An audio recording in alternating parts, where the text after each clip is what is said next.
Okay, so this is my scope here. It's the Tektronix 2230. It's a digital storage oscilloscope. It can actually save a wave, and we can inspect it after and take a look at some of its properties. There weren't a lot of videos about this on YouTube, so I thought I would show some of the cool things it can do. The first thing is going to be how it can actually tell us the frequency without us having to do the simple math.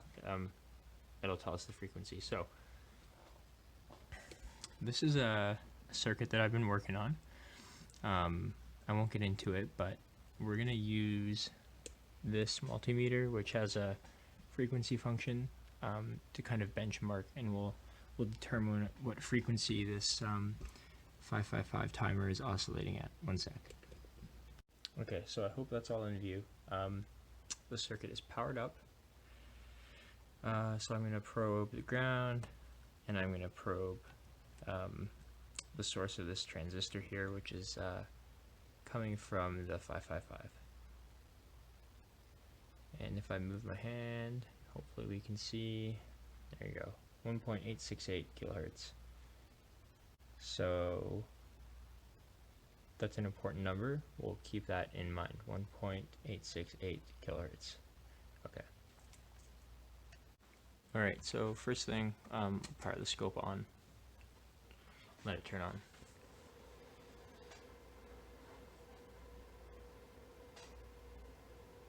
And before we probe our circuit to check the frequency, let us just check a few settings. So we're gonna go to the menu here, and we're gonna go down to display. We'll select that with the right arrow, and then we want to change delta T mode. So by default, the scope can display time period between 2 points that you select. We want frequency, which is simply 1 over delta T. So we'll select that and get out of the menu. Okay, not too important here. I'm going to probe my circuit, so we'll just hop onto the ground here. Not the best way to do this, but whatever. And then I'm going to hop on to the source of this transistor.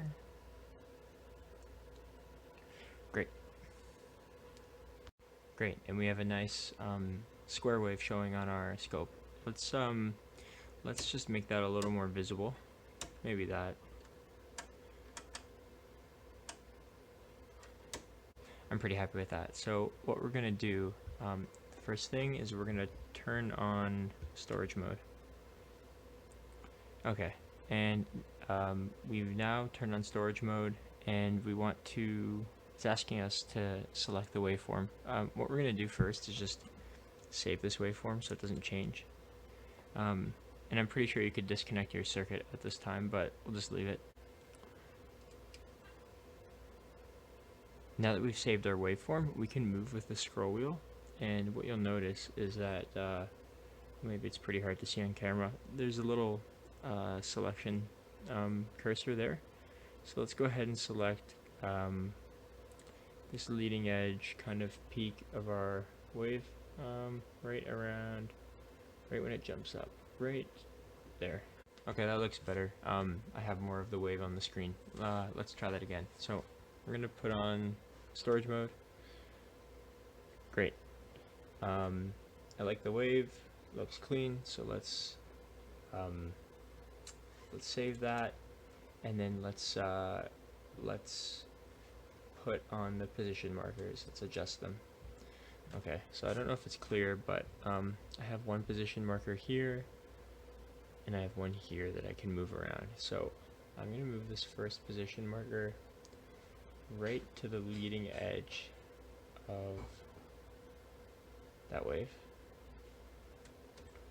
And then I'm going to move this next position marker to the next leading edge, right there. That looks pretty good. So if you notice in the top right corner of the scope, it's telling us 1 over delta T, so frequency is 1.824 kilohertz. And if you recall, that was the same frequency that our multimeter was showing. So kind of a really cool feature of this scope that it's able to do that. Just like a lot of newer digital scopes, it can at least tell you the frequency of your signal, which is awesome. So hope you guys liked it. I'll probably do some more videos with this 2230 scope. Yeah, thanks for watching.